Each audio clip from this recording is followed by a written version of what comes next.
Through 5 years of high school. His own sons didn't go to high school, but I did.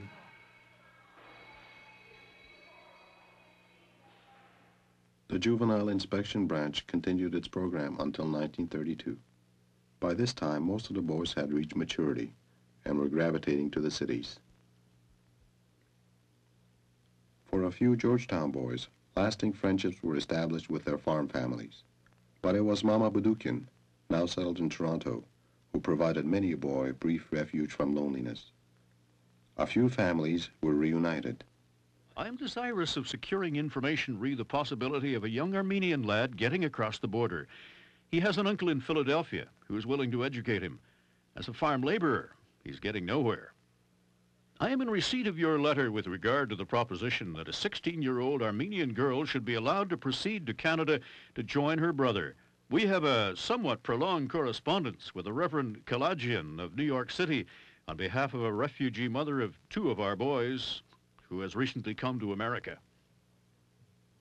And some found each other much later. I hadn't seen my sister since we parted in 1920.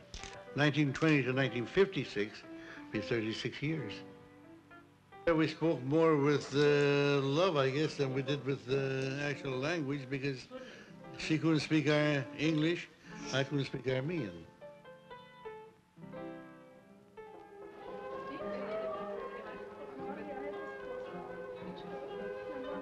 Some refugee girls were brought to Canada and put into domestic service. But in general, the flow of Armenian refugee children had stopped. By the late 1920s, the Armenian people were beginning to establish colonies in Syria, Lebanon, Egypt, and Greece. They were distressed at the further loss of their already diminished numbers.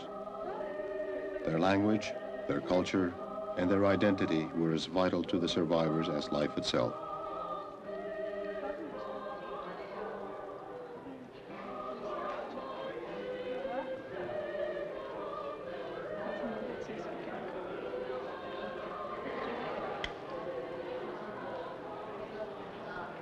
Only by forming strong communities could they hope to continue those traditions. This was also true of the small Armenian communities in southern Ontario. For the Georgetown boys, leaving the farms and coming to the cities, this early community life offered, for some, a sense of belonging.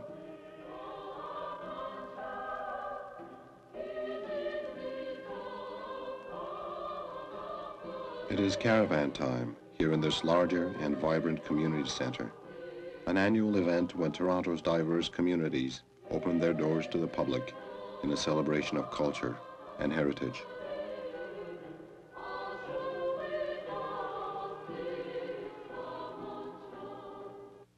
And in celebration of their first day in Canada, fewer Georgetown boys reunite here at the old farm home to remember their special past.